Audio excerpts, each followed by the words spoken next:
During slavery, it was illegal to teach black children how to read. Black children would be severely beaten. Black people in general would be beaten, whipped. Sometimes worse things were done to them simply for the penalty for the act of trying to learn how to read, simply for the act of looking to get an education. We have that same scenario going on today. That same scenario is playing out in our inner city schools. But the schools are now the plantation. And the teachers' union are the slaveholders. Please like, subscribe, share this with your friends.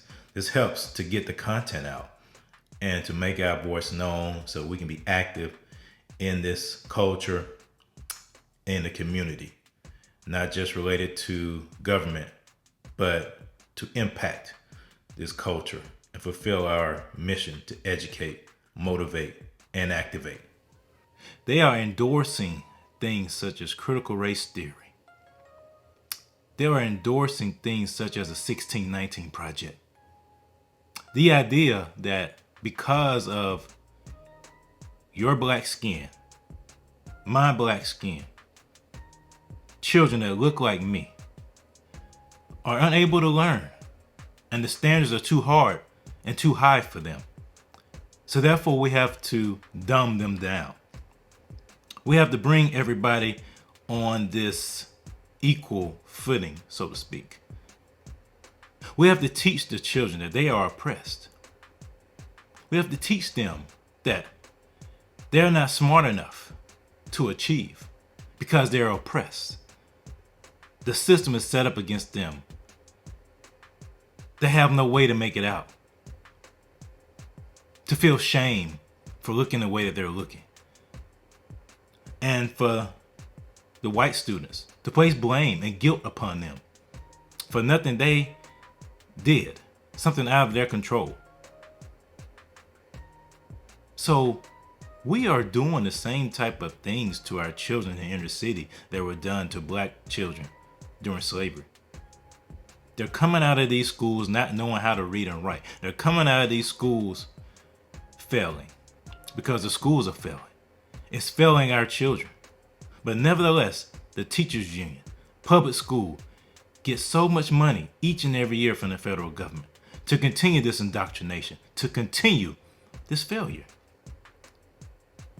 During this past year, when a number of inner city children were forced to learn at home, knowing they did not have the resources to keep up with those that didn't live in the inner city, knowing they did not have the technology at home, knowing they did not have the infrastructure at home to keep up with others who did, set them back even further. My children have been in person for a year. Want to know why? Because we have parental choice. They go to a private school, and that school made the choice to stay open, having protocols in place, but they made that choice to stay open, to teach the children in the right environment. See, the public school system and teachers union, they don't care about your children. Your children are just pawns in their power game. They don't care about your children because if they did, they would take the necessary steps to ensure that these schools are no longer failing. All of the money we've poured into public education over the years, and look at the result. Black children are still learning at a lower clip than white children. They still are. They are still learning at a lower clip than white children. The achievement gap is even wider. So you know what they do to explain that? They come up with the 1619 Project and they come up with critical race theory. They cover up their lack of attention, their lack of ingenuity, their lack of concern for the children in the inner city by supplying them with proper teachers, by supplying them with the right resources, by funneling that money to the people that really need it, the teachers and those children. They cover that up by espousing this radical idea that we're all oppressed. Yeah, I said it, that we're all oppressed because of the color of our skin. Reverse racism is what they're pushing it. They call it anti-racism, but it's reverse racism. And like I said, the public schools in the inner city, that's the new plantation. Teachers union, they're the new slave owners. They're using our children, the free labor that they get from our children. They're dumbing them down. They're teaching them that they're failures by promoting this ideology. They're instilling defeat in our children. They are instilling defeat into our children by teaching this doctrine. And as parents and as men of faith, we have to stop that. We don't want people instilling failure into our children. That's what the public school system is doing. That's what these teachers' unions are doing. That's what this critical race theory does. It instills defeat, a defeatist mindset into our children. And that's not what we want. We want to teach our children they can achieve and overcome. I know from experience you can achieve and overcome. There's no limitation that is placed on you that you can't overcome unless you agree to it. You got to understand the spiritual component behind this. There is a spirit of deception and there is a spirit of control and slavery that wants to enslave another generation of children.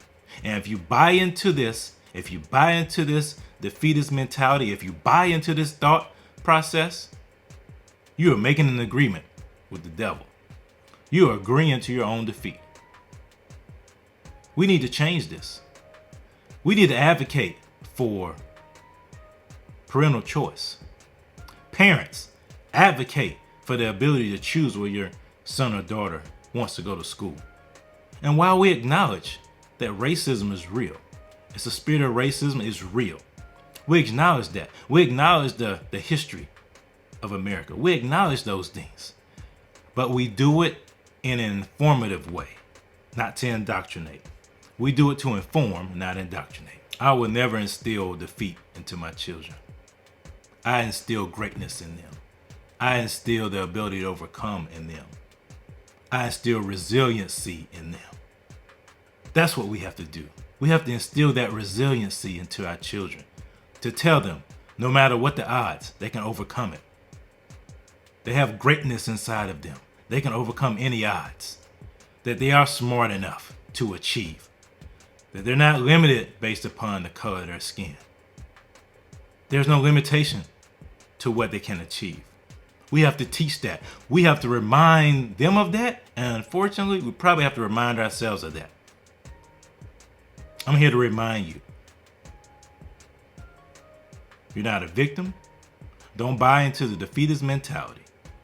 You are empowered for greatness. You have greatness inside of you. Let's make sure that our next generation understands that, fights for it, and upholds it.